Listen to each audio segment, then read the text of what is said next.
ноги, блин. Бүгін дагы бир бүлөгө азап болду. Же болбосо бир 20 жаштагы бала камалды деп айтсак дагы туурараак болот. Ассалому алейкум, урматтуу Иса Асылов YouTube каналыбыздын катталуучулары, замандаштар, амансыздарбы? Бүгүн ошол нарко доставка боюнча, нарко курьерлер боюнча бир видео кылабыз.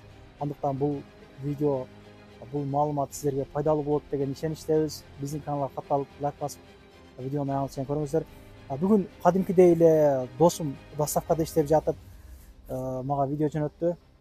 Ал видеодо көрүп турганыңыздардай, эми бул жерде не только кыргыз же өзбек же бир тажик эмес, Средний Азиянын жаштары ушунчалык жеңил тамакка азгырылып баратабызбы, ушунчалык оңой оокатка чынында илешип, ошонун аркасынан баратабыз да. Алдамчылыктардан көбөйүп атат. Регистрация не только бул кыргыздарда, өзбектерде, тажиктерде ошондой проблемалар болуп атат акыркычыларда, чын айткандачы. Бири-бирин алдамайлар көбөйүп кетти, чын айтканда, мигранттар арасында. Ошондой эле ошол досум кадимкидей эле ошол доставкада иштеп жүргөн. Эми нарко доставкада мындай экен да, угушубузга интернеттерден көрүп жүрөбүз. Бир жерлерге коюп, анан отметка кылып, сүрөткө тартып жөнөтөт экен. Аны житель көрүп калып, сүрөткө тартып, ДПСке кабарлап коет. Ал кетпей эле ДПС уже келип, ал баланы тутуп, ал бала өзбек жараны болот. Эми орусчаны билбейт экен, чын айтканда. Досум бара калып эле не болуп атат деп тарта койгондо аралашпа. Ушундай бул доставкада иштеген бала азыр кармалды, видеого тартпа деген эле жеринен видео аягына жетет да. Досум айтып атпайбы? Мен орусчаны билбеймин, мени куткарып калың деп мага аябай жалдырады дейт да. Өтө кыйын. Күнөөнүн бардыгы ошол өзүбүздөн келип чыгып атпайбы?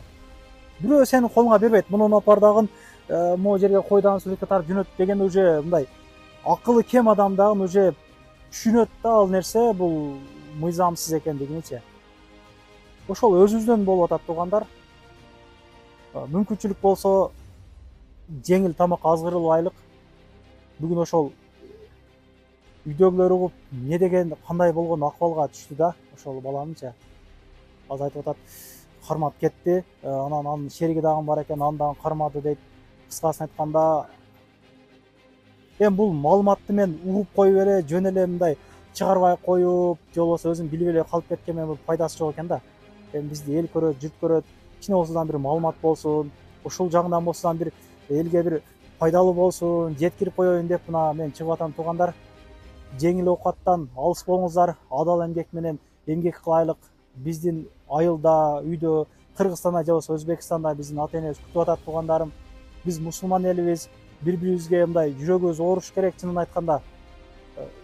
Биздин тарыхтарыбыз бирдей эле, традициябыз бирдей, биздин баскан жолубуз бирдей, салт саналарыбыз бирдей эле. Ошого мен кайрылып кетет элем жаштарга. Оңой оокатка алданбай, адал эмгек кылыңыздар. Пешене териңиздер менен иштеңиздер дегендей. Биздин каналда жаңы болсоңуздар, каналга катталыңыздар, лайк басыңыздар, биз менен чогуу болуп туруңуздар. Анан кирип чыкты маселе болуп калса, сүйнөган менен кирип чыгып келиңиздер. Ишеничтүү до конца алып алып келишет. Өзүм дагы барып келдим. Ишеничтүүлөрдү гана мен сунуштап келгенмин. Туугандар, этият болойлук, Средний Азиядан келгендер мисалы көп бир алдамчылыктар менен көбүнчө байкалып атабыз да. Жакшы жагыбыз менен чыкпай калдык. Ошо бири-бирин алдамай болуп атат. Регистрациядан базадан чыгып кеткен адам кайрылган болсоң ким кылды ошо? Кыргыз кылдыбы же болбосо өзбек кайрылса өзбек кылды деп эле жаман эле көрүнүп атабыз да. Жакшы жактарынан чыгайлык туугандарым. Жакшы жактарынан чыгайлык эми. Толук эле бир жаман жактан интернеттерге, сайттарга чыга бербейлик.